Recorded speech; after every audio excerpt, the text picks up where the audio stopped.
చెప్తాడు. అమరావతి వస్తోంది, అసెంబ్లీ సమావేశాలు, ఇదంతా ఊహించిన పరిణామం, మా పొలాలు రేట్లు ఎందుకంటే కృతజ్ఞత అదే అంటున్నాను, ఇవన్నీ కూడా డ్రామాలండి.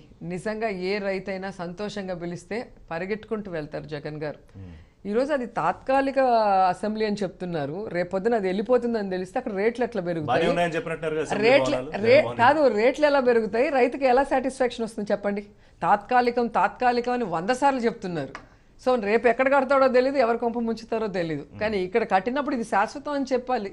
శాశ్వతానికి ఖర్చు పెట్టిన దానికన్నా 10 రెట్లు ఎక్కువ ఖర్చు పెట్టి ఈరోజు తాత్కాలికం అంటూ అందరినీ మళ్ళీ కన్ఫ్యూజన్లో పెట్టేసి, ఎలాగైతే మోడీ గారు 500, 1000 రద్దనేసి 2000 ఇంట్రడ్యూస్ చేసి, ఈ 2000 కూడా ఏప్రిల్ తర్వాత ఉండదు అని చెప్పి ప్రజల్ని ఎలా భయభ్రాంతులు చేశారో, అలాగే ఇక్కడ అసెంబ్లీ ఉండదు, ఎక్కడికో వెళ్ళిపోతుంది అని చెప్పి రైతులకు ఏ ఉపయోగం ఉంటుంది, ఏం సంతోషం ఉంటుంది నాకు చెప్పండి?